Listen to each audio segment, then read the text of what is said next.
하박국 2장 15절에서 17절까지의 말씀입니다. 하박국 2장 15절에서 17절까지의 말씀.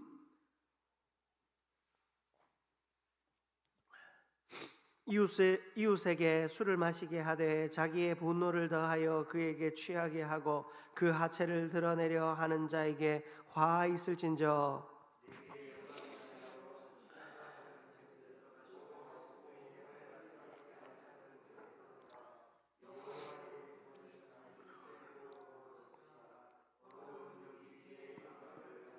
함께 읽습니다.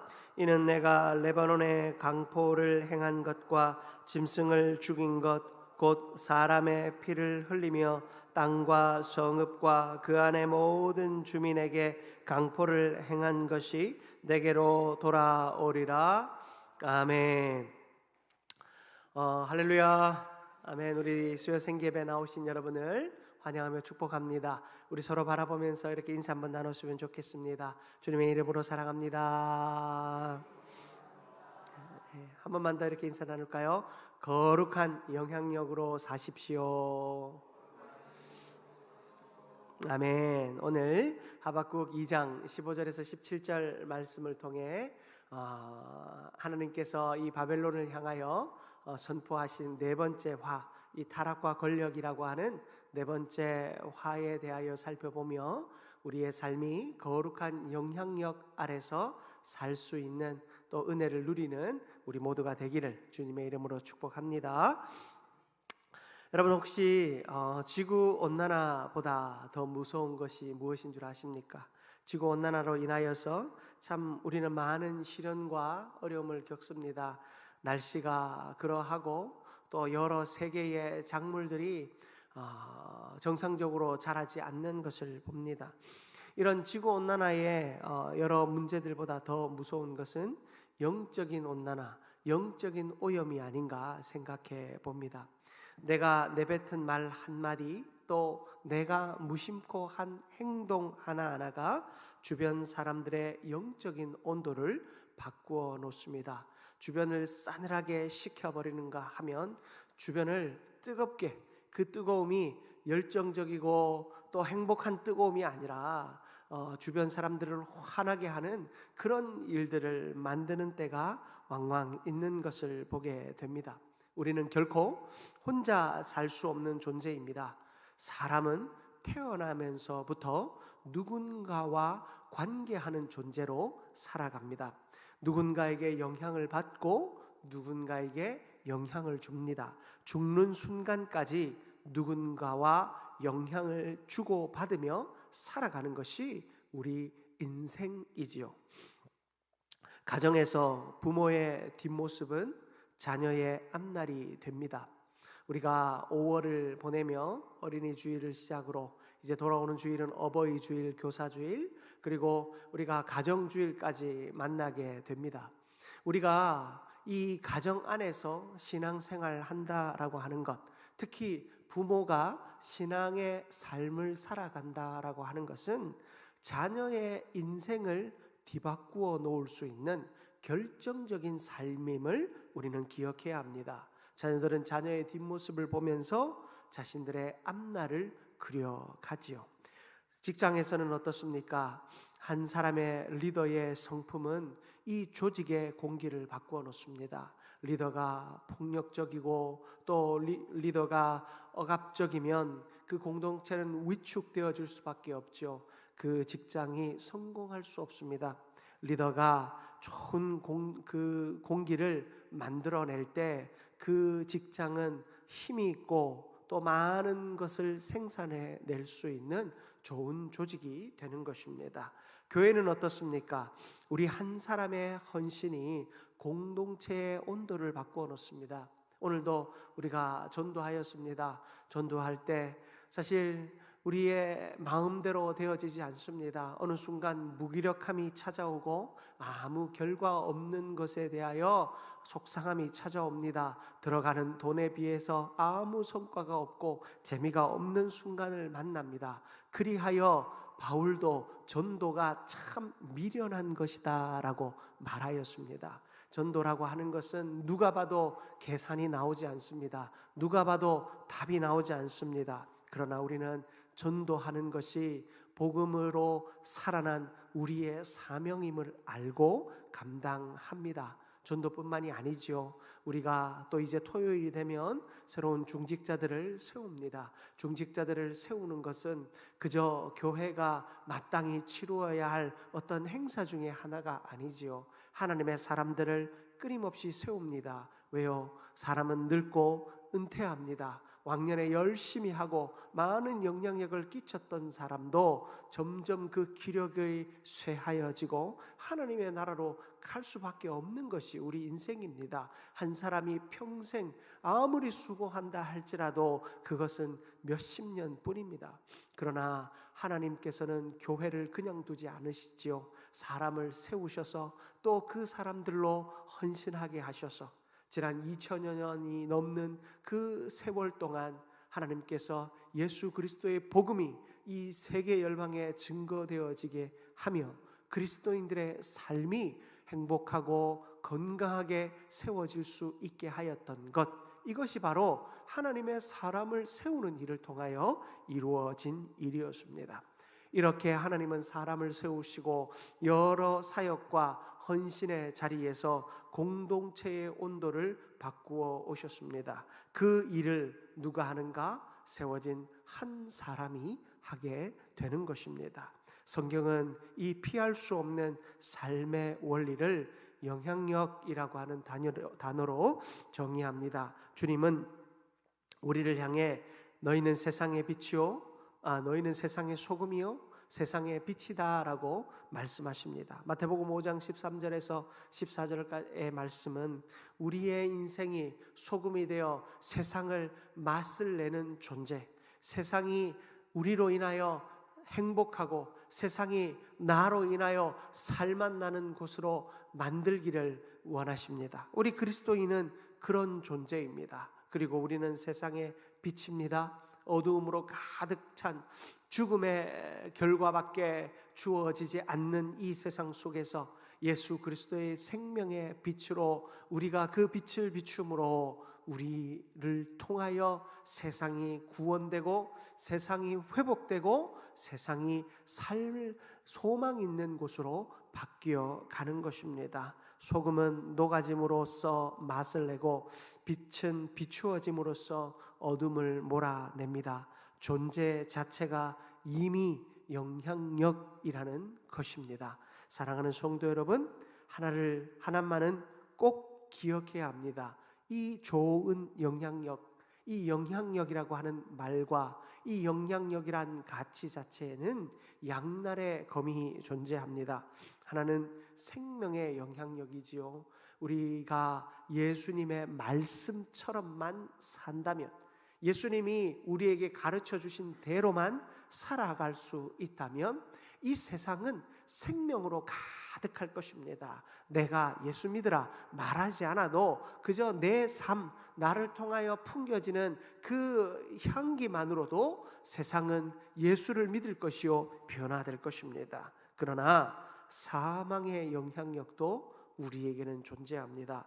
사람을 무너뜨리고 악으로 중독시키며 수치로 몰아넣는 이 악독한 것이, 이 사망의 영향력이 우리의 행동을 통하여 나타날 수 있는 것입니다. 오늘 본문에 하나님은 당시 세계 최강대국이었던 이 바벨론을 향해서 네 번째 화를 선언하십니다. 그런데 그 죄목이 매우 독특합니다.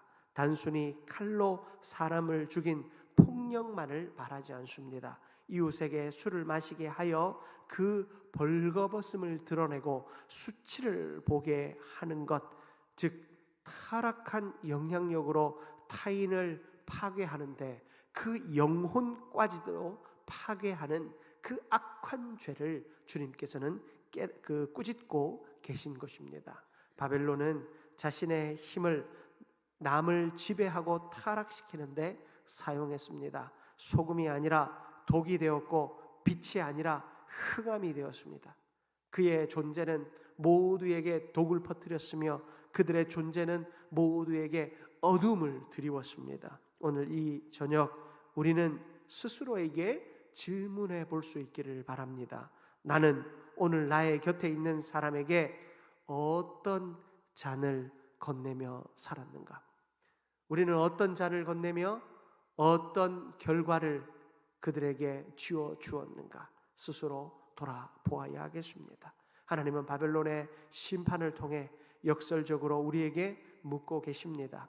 이 시대를 살아가는 우리 한민교회 성도들이 회복해야 할 삶, 바로 거룩한 영향력입니다.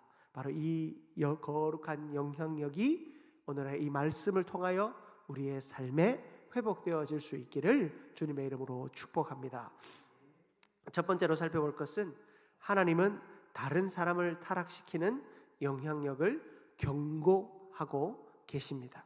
오늘 본문은 이렇게 시작합니다. 15절에 보시면 이웃에게 술을 마시게 하되 자기의 분노를 더하여 그에게 취하게 하고 그 하체를 드러내려 하는 자에게 화 있을진저. 여러분, 이 말씀은 단순히 술에 대한 이야기, 술자리에 대한 이야기가 아닙니다.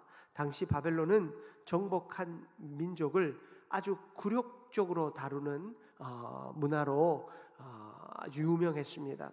자기가 정복한 나라의 백성들에게 굴욕감을 줌으로써 자신들이 진짜 정복자임을 보여주었습니다. 너희들은 이렇게 굴욕을 당하는 존재고 우리는 너희들에게 이런 굴욕을 줄 수 있는 존재이므로 너희들은 우리에게 바짝 엎드려야 한다라고 했습니다. 상대를 취하게 만들고 수치를 드러내며 자신들의 힘을 과시합니다. 여러분, 이것은 단순히 어떤 권력을 드러내는 과시욕이 아니라 사람을 무너뜨리는 영향력, 그 민족을 말살시키는 영향력, 그 인생을 완전히 바닥까지, 저 지옥까지 밀어넣는 영향력이었습니다. 그래서 하나님은 그들을 향하여 화 있을진저라고 말씀하고 계신 것입니다. 사람을 무너뜨리는 영향력은 하나님이 결코 기뻐하시지 않습니다. 성경은 이렇게 말합니다. 고린도전서 15장 33절 말씀인데요, 속지 말라. 악한 동무들은 선한 행실을 더럽히나니.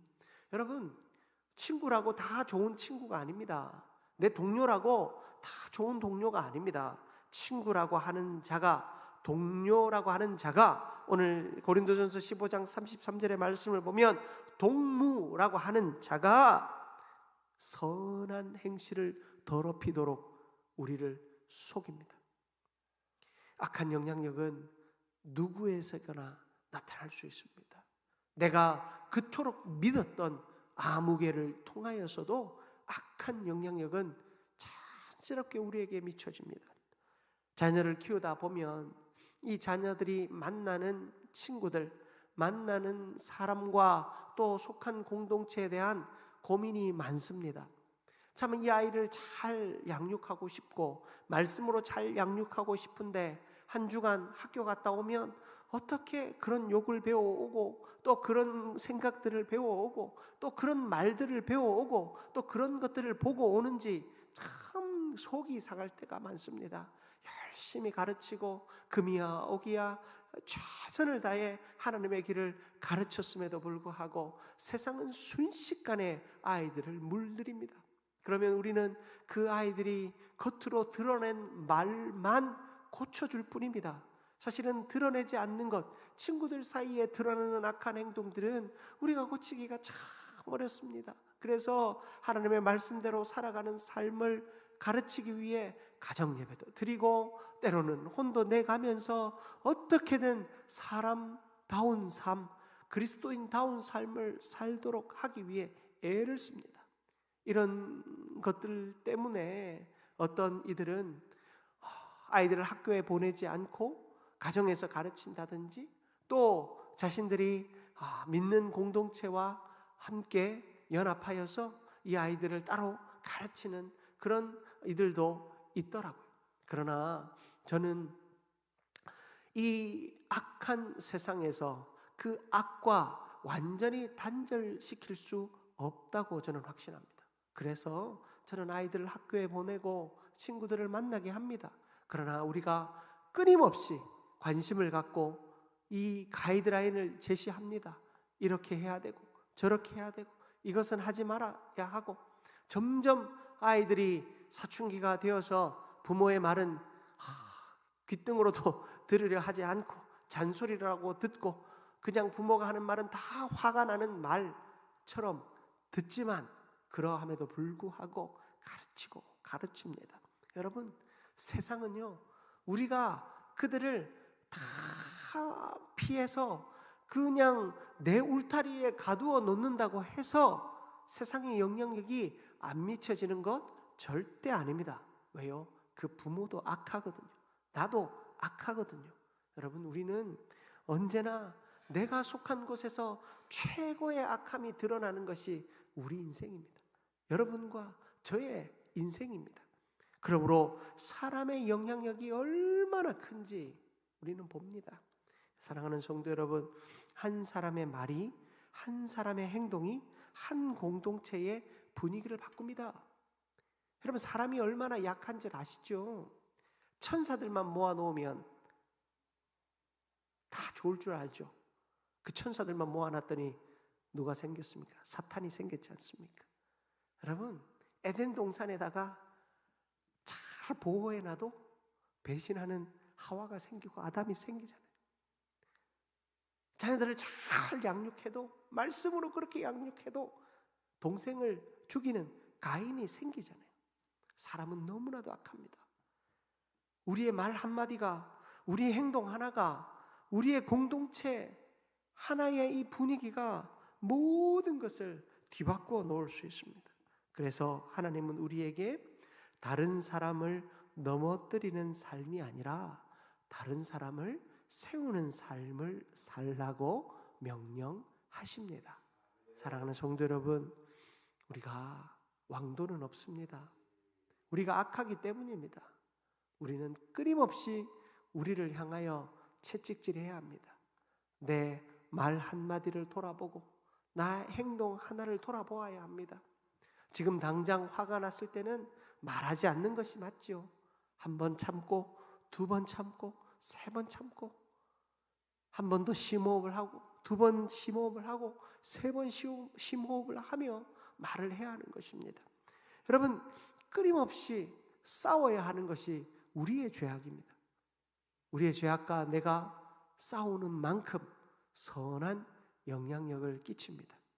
사랑하는 성도 여러분, 우리 안에서 선한 것이 나올 수 있도록 우리가 끊임없이 우리 스스로를 돌아보며 내 말 한마디가 한 사람을 죽일 수도 있음을 늘 기억하며 선한 말과 선한 행동을 하기 위해 온 힘 다하는 저와 여러분들 되시길 주님의 이름으로 축복합니다.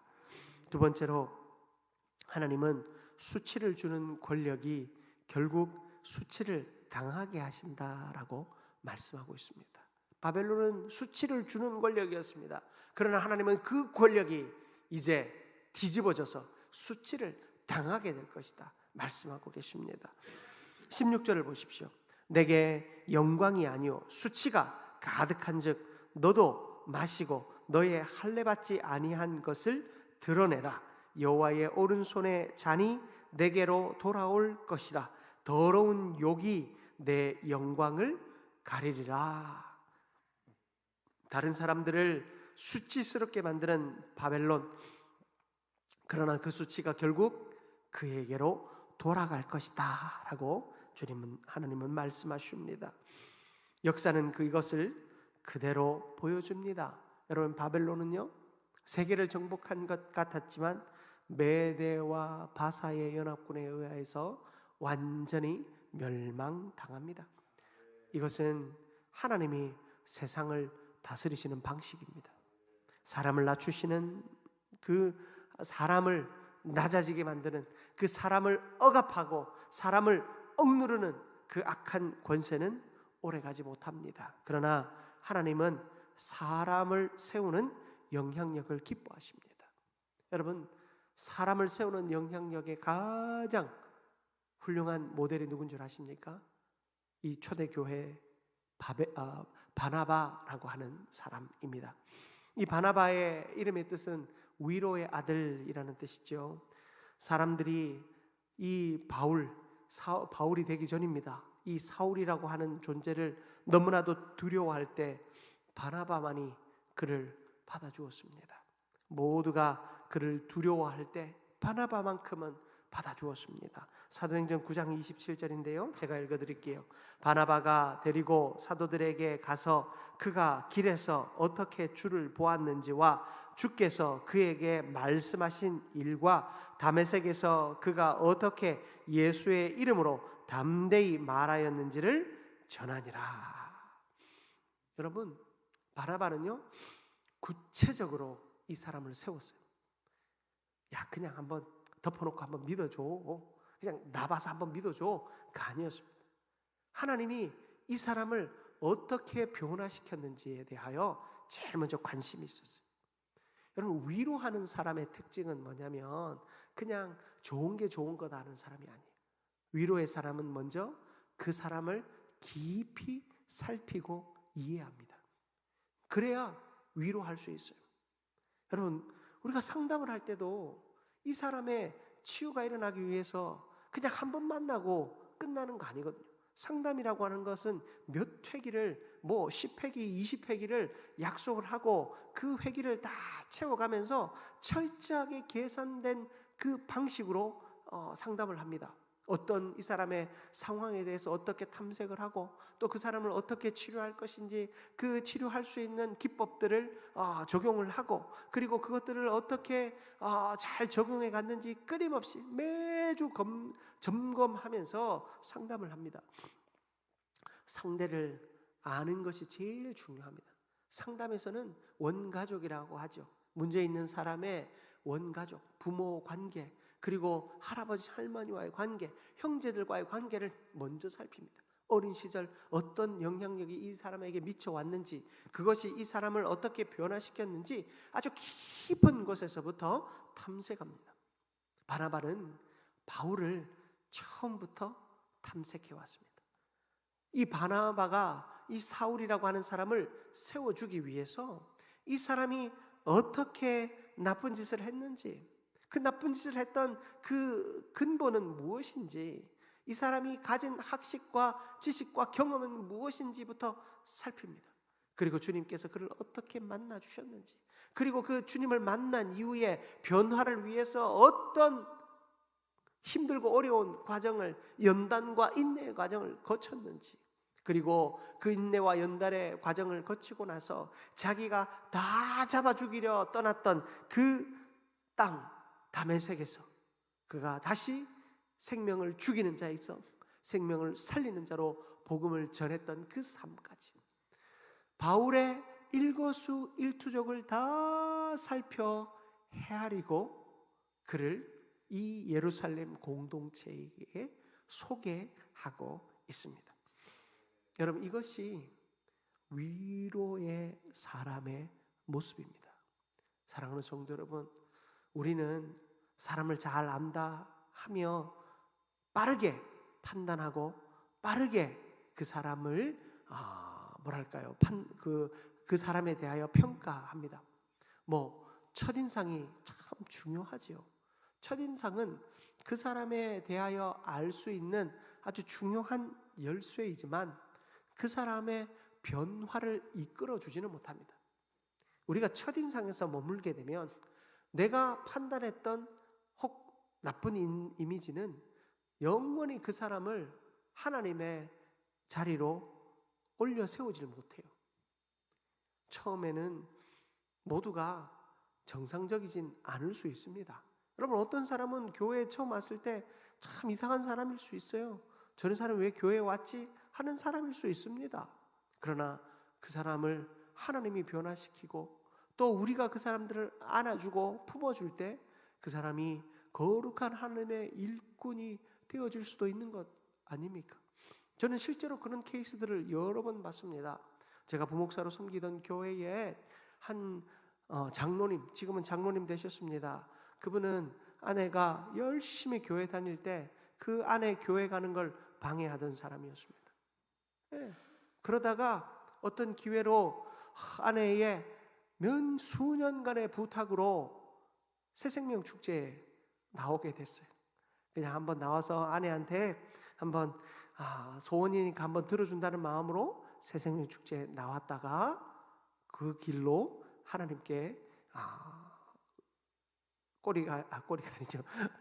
하나님께 걸려서 그 인생 새가족 교사부터 시작해서 차근차근 그 아내가 권사가 되기 전에 먼저 안수집사가 되고 그리고 그 아내가 권사가 된 후에 그분은 또 장로가 되었습니다. 참 늦게 신앙생활 했음에도 불구하고 그 차근차근 하나님을 알고 예수 그리스도를 영접하는 순간 그분이 새가족 교사를 하면서 모두가 두려워했어요. 이 사람은 성경에 대해서 궁금한 것이 많다 보니까 자꾸만 이상한 얘기들을 많이 끌고 오는 겁니다. 새가족 앞에서 이런 이야기는 안 했으면 좋겠는데 온갖 이야기들을 다 하니까 다들 두려워했습니다. 그런데 그런 그가 변화되는 것은 순식간이더라고요. 사람들이 꺼려하던 사람이 모두가 찾는 사람이 되더라고요. 우리는 하나님의 사람으로 부름받았습니다. 하나님의 사람으로 부름받은 자는 하나님이 우리를 하나님의 사람답게 세우실 것입니다. 그런데 그 일을 누가 하는가? 바로 우리 곁에 붙여준 사람들로 하는 것입니다. 상대의 첫인상을 보고 저 사람은 주의 일 할 수 없어, 저 사람은 신앙이 없어 라고 선을 그어버리고 더 이상 그를 믿어주지 않게 되면 우리는 아무것도 할 수 없습니다. 그러나 바나바와 같이 그 사람을 면밀히 살피고 그 사람의 믿음이 어디에서부터 시작되었는지, 그리고 저 사람의 믿음이 어느 방향으로 가고 있는지 아슬아슬하면 내가 좀 이끌어도 주고 또 어려워 보이면 내가 도와도 줘 가면서 그 사람을 세우기 위해 애를 씁니다. 바나바는 부자였습니다. 부자였기에 물질이 많았지요. 그러나 그는 그 물질을 가지고 가난한 사람들을 위해 늘 도왔습니다. 자신이 세워야 할 사람들을 위해 나누고 베풀었습니다. 그는 영적으로도 물질적으로도 늘 위로가 되는 사람이었죠. 그는 그렇게 하나님의 사람을 세워갔습니다.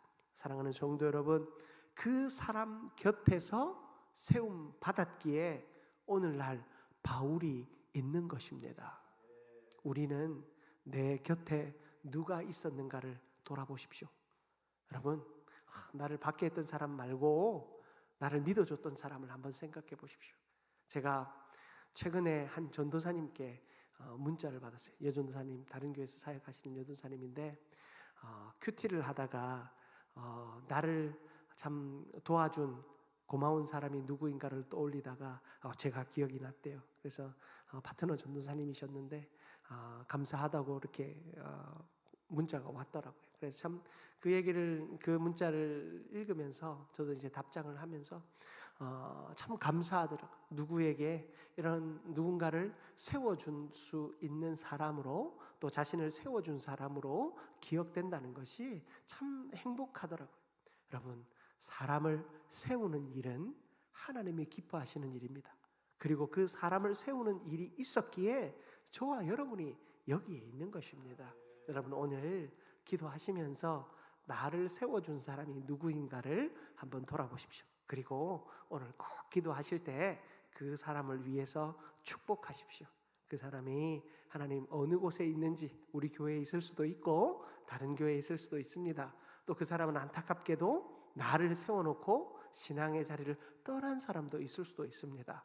그 사람을 위해서 오늘 한번 기도해 주시기 바랍니다. 그리고 그 사람을 세우는 선한 영향력이 나에게도 있게 해달라고 기도할 수 있는 우리 모두가 되기를 축복합니다. 마지막으로 하나님은 거룩한 영향력을 통해 세상을 변화시킵니다. 오늘 본문은 이렇게 말합니다. 여러분 17절을 보십시오. 이는 내가 레바논의 강포를 행한 것과 짐승을 죽인 것 곧 사람의 피를 흘리며 땅과 성읍과 그 안의 모든 주민에게 강포를 행한 것이 내게로 돌아오리라. 바벨론은 자연과 사람을 모두 파괴했습니다. 그러나 하나님은 말씀하십니다. 그 폭력이 결국 자기 자신을 덮게 될 것이다. 성경의 원리는 분명합니다. 사람을 무너뜨리는 삶은 결국 자기를 무너뜨립니다. 그러나 반대로 사람을 살리는 삶은 세상을 변화시킵니다. 여러분, 바나바의 삶은 사람을 세우는 삶이었습니다. 그리고 그는 전도, 바울과 같이 선교여행을 떠났다가 바울과 갈라지기는 했지만 그 다른 방향에서 그는 최선을 다해 세상을 변화시키는 사람이 되었습니다. 예수님은 이렇게 말씀하십니다. 마태복음 5장 16절인데요. 이같이 너희 빛이 사람 앞에 비치게 하여 그들로 너희 착한 행실을 보고 하늘에 계신 너희 아버지께 영광을 돌리게 하라. 우리의 빛, 예수 그리스도께서 우리에게 비춰주신 그 생명의 빛을 사람에게 비추게 하여서 그들이 그 착한 행실, 나의 선행이 아닙니다. 착한 행실은 뭡니까? 예수 그리스도의 구원하시는 그 일, 그 예수 그리스도의 구원하시는 그 착한 행실을 보고 하늘에 계신 너희 아버지께 영광을 돌리게 하라는 겁니다. 여러분, 내가 선한 말을 하고 선한 행동을 하고 선한 삶을 살았더니 내 삶을 통해 사람들이 누구를 본다고요? 예수 그리스도의 구원을 본다라는 것입니다. 이 착한 행실, 야, 넌 대단한 사람이네, 그런 말 듣는 것보다 야, 넌 참 예수님 닮은 사람이야. 여러분, 그 고백이 얼마나 귀하고 아름답습니까? 그 예수 그리스도의 그 닮은 자, 예수 그리스도의 선한 행실이 드러나는 자, 여러분, 그런 우리의 삶을 통해 내가 영광 받는 것이 아니고 하나님이 영광 받으십니다. 이것이 하나님의 백성의 영향력입니다. 내가 착한 일을 했지만, 내가 남을 잘 돌아보았지만, 내가 사람을 세웠지만 하나님이 영광 받으시는 것, 이것이 우리가 이 인간의 제일 근본된 하나님을 기쁘시게 하는 것, 하나님께 영광 돌리는 것, 하나님을 영화롭게 하는 것, 그러한 삶을 살아내는 가장 위대한 방법임을 우리는 봅니다. 여러분, 세상은 힘으로 영향을 미치지만 하나님의 백성은 거룩함으로 영향력을 미칩니다. 여러분, 힘이 아니라 거룩함으로 선한 영향력 끼치는 우리 모두 되기를 주님의 이름으로 축복합니다. 말씀 마무리하겠습니다. 오늘 하나님은 바벨론을 향해서 이렇게 말씀하십니다.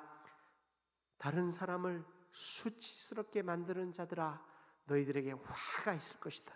그러나 이 말씀은 단순한 심판의 말씀 아닙니다.